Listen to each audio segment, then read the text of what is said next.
if you're thinking perception is reality, you're wrong. Perception is strategy.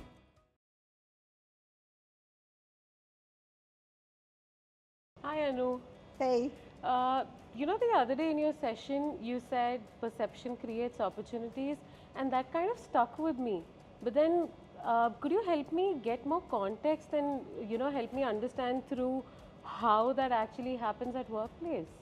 Yeah. So, you know this. A lot of times we'll just keep doing the work and we think, oh, I'm doing all the hard work, so somebody else is noticing. So when it comes to promotions, I'll get promoted. And then you don't get promoted, right? Yes. Happens all the time.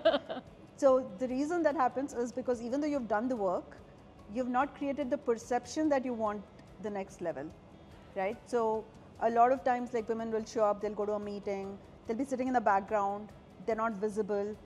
So even if they're quietly doing all the hard work in the background, nobody knows that they're ambitious and they want more. So when I say perception creates opportunity, what I mean is, if you show and you're visible and you're able to set perceptions, manage perceptions about yourself, then people will start thinking about you for the next level, the next role, the next premium engagement. And I think that's opportunity, right? That's what we need in order to be able to rise. So perception for me is an extremely strategic thing that you have to do. Manage it actively so that you are the first one people think of when they're trying to build those connections. Makes sense. So you're actually saying that working hard isn't enough, and then you need to make sure that your efforts are visible. Yeah. But then how can one do that without maybe seeming too desperate about it, Yeah. or trying to visibly show that, hey, you know what, I did it. Yeah. So I don't know, like, what's the right balance and how do you go about it? Yeah, a lot of people are uncomfortable talking about themselves, right? Yeah. They feel like, oh, if I talk about my work, then it'll seem like I'm bragging.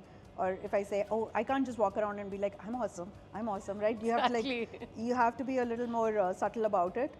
You don't have to talk about you. You can talk about the outcome that your work is generating, right? So a lot of times, have you noticed this, when women are managers or leaders or even doing some work, they'll always use a collective we, right? We did this, we did that. Maybe sometimes take a little bit of ownership and say, the work that I was doing led to this. And just reframing that slightly differently by bringing that I element and saying you take ownership and accountability. You're not bragging. You're talking about what your work did for the organization or what kind of impact your work is having without actually bragging about you being awesome. I think you can reframe it. You don't have to be bragging at all. How do I differentiate between what the team has done versus what I've done without using we? Okay, so you're in a HR team. What are you responsible for? I'm responsible for talent acquisition, resource management, and I have a team. Say in talent acquisition, I have a bunch of recruiters who work with me on the open positions. Right.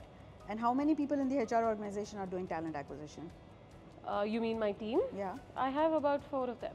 And how many positions have you created? Or filled? About how many we filled? Yeah. I think, I don't know, maybe 150 plus. So how about you say something like, I've led a team of very talented recruiters who recruited 150 positions this year. Ah. See, I mean, you don't have to be like, I did everything. Yeah. But you led the team, so you take ownership for the team and you draw attention to the impact. That reframing is very powerful. Fair enough. So you said one is obviously the choice of words I use to make sure that I'm visible and my work is visible. But apart from that, is there anything else where I, or for that matter, anybody else can manage perception? Is there anything else that we can do apart from, of course, talking about it? Oh, lots of things, lots of things. So I've noticed a lot of times, like when I go and I do a session or I'm like doing a meeting, there will be some people who tend to be in the background, right? Yep. They're not sitting at the table, they're sitting a little bit in the background. And by doing that, what you're saying is that I'm not confident to be at the table, or you're saying I don't care enough to be at the table, or you're saying I'm pretty disengaged, I'm busy, I'm going to be working on whatever. So that presence somewhere is getting missed, right? It's not, you don't even have to brag, but just sitting at the table. You mean more like having the executive presence when you're there in that room? Pretty much. I mean, executive presence can be like, people confuse it with clothes, right? Like I need to be looking a certain way, that's executive presence. That's not what executive presence is. Executive presence is, I have the confidence to be in the moment, that I'm not like letting a moment go by where I'm not actively participating in it. So I think if you can combine that presence and participation, that can be very powerful. And then it's not that you do it once and you're done. You know, you have to consistently show up. It has to be a pattern. You do it once, people don't notice. You start doing it 3, 4, 7 times, people start to notice that, yeah, every time I'm talking to Sindhu, she seems really interested in what I'm doing. She seems really interested in what I'm saying. She seems like she's participating and part of the narrative and wanting to take that objective forward. Then now I'm going to start thinking of you as a trusted person for me to work with. I think that pattern and presence is equally important. Fair enough. But when you say that you need to, you know, speak in the meetings or, you know, sometimes speak your mind out, contribute to the meetings, women usually tend to second guess themselves, right? Sometimes probably you have a great insight, but then you kind of double guess, you know, you're not sure if you should speak, and there are moments that later you realize probably you should have. Yeah. So I think apart from all the extrinsic factors that we discussed, there's probably a whole you know, a mindset change that women need to have, and I think unless they have that, they'll not be able to reflect it in the external factors. You know, it could be how they speak, the clothes they wear, or, you know, them probably talking about their contribution, you know, the overall showing visibility aspect. Completely so how do they work on, you know, the whole change? That's actually an extremely interesting question, right? Because you're right, what's on the inside shows on the outside. Yeah. And so a lot of times what happens is we, especially early on in our careers to mid-career, I think by the time you hit executive leadership, you'll be fine, right? It's usually when you're in the early stages of your career to maybe mid-career, you do have a little bit of that, oh, if I say something, maybe people will judge me, maybe I'll say the wrong thing and people will laugh at me, or, you know, I don't know enough to know if what I'm saying makes sense in this conversation or not. So there's all these things we're thinking about, and I would say there's 3 things beyond this mindset, right? So you do need to internalize the fact that if you're in the room, you belong in the room. Nobody else needs to tell you you belong, ask the question, right? The second thing I've noticed is a lack of preparation. So what happens is you come to the room and then you're trying to be spontaneous in the room, and then you get the second guessing happening, right? Why not prepare beforehand?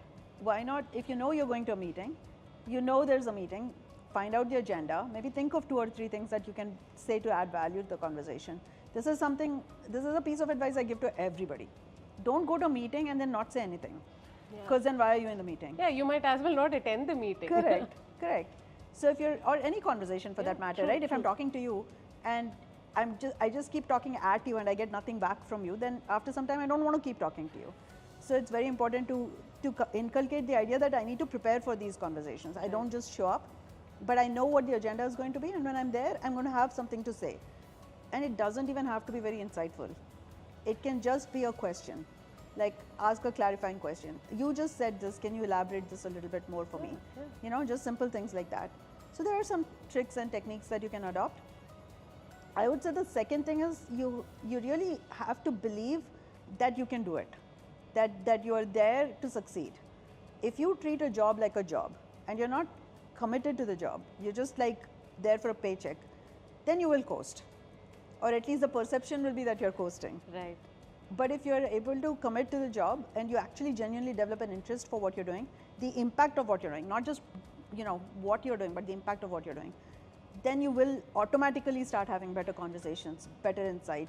So it's very important to zoom out a bit, figure that out for yourself. And I would say finally it's about your attitude too. It's attitude and behavior, right? If somebody is talking to you and you start to get emotional, then that's a turn off for people, right? If you present yourself in a very aggressive way, because that can happen too. Yeah. On the opposite end of the spectrum, sometimes you're so passionate about what you're doing that you come off as aggressive. Right. And that's not your intent. Your intent is to show passion and to like really defend the work that you're doing. But if it's coming off as aggressive, then you have to be aware of that. You need to have that emotional intelligence, read the room, recalibrate, and do some tone matching.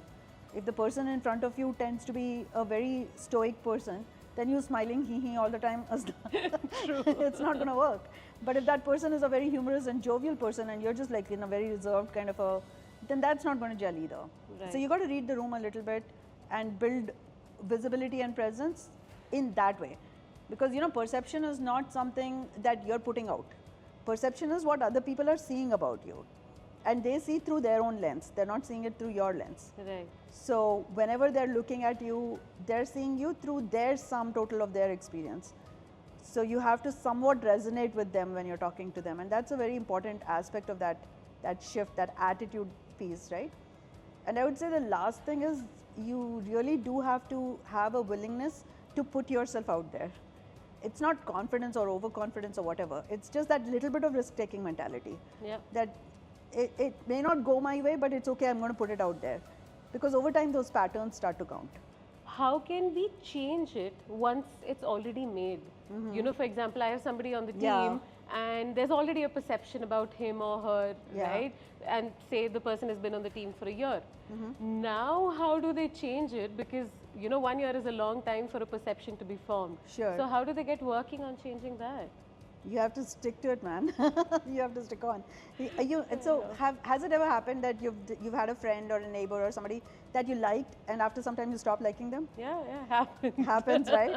And has it ever happened where you maybe didn't like someone initially, but then they did something and it forced you to recalibrate and say, oh no, maybe I was wrong about that person, right?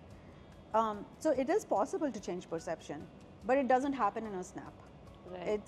You have to consistently show up, consistently put the presence together, show that pattern of behavior, that improvement, that growth, and nothing resonates with people more than a pattern of growth.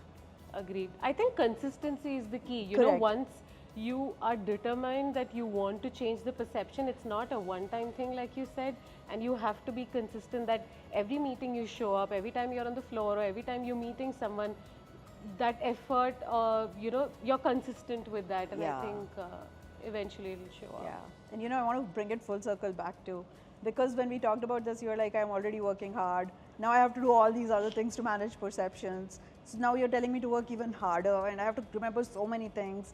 It just sounds very overwhelming when you think of it that way. But the reality is it's not about working hard, it's about working smart. What happens with a lot of women in the workplace is we take on a lot of the invisible labor that other people don't realize. We become the chief morale officers for the people around us. We become the sisters, moms of the group that we operate in. Occasionally we'll become like a little bit of a tension point. And I think it's very important to say, okay, that's wasting my time. That's not where I need to be spending my time. I have a job to do, I'm going to do that job, and then I'm going to work on these things that are going to get me further in my career. So what are the things that I need to show up for, and what are the things I need to let go? That, I think that is pretty critical, and then you will not feel like you're working so hard, it won't feel so overwhelming. I've seen, you know, folks tend to struggle with the whole compartmentalization bit, which again, I've observed men being more comfortable doing that? No. I think men struggle with compartmentalization too. But what you're describing to me is not compartmentalization, because we know the distinction. Most people are smart. What happens is you're not comfortable saying no. Right. Yeah, makes sense, right? Because when you want to say no, but you're afraid of creating conflict and tension. And that's a whole another topic. That's conflict management. Oh, wow. Right? With respect to perception management, if you were to give, say, one advice to somebody who is, say, in their mid-career, then what would that be?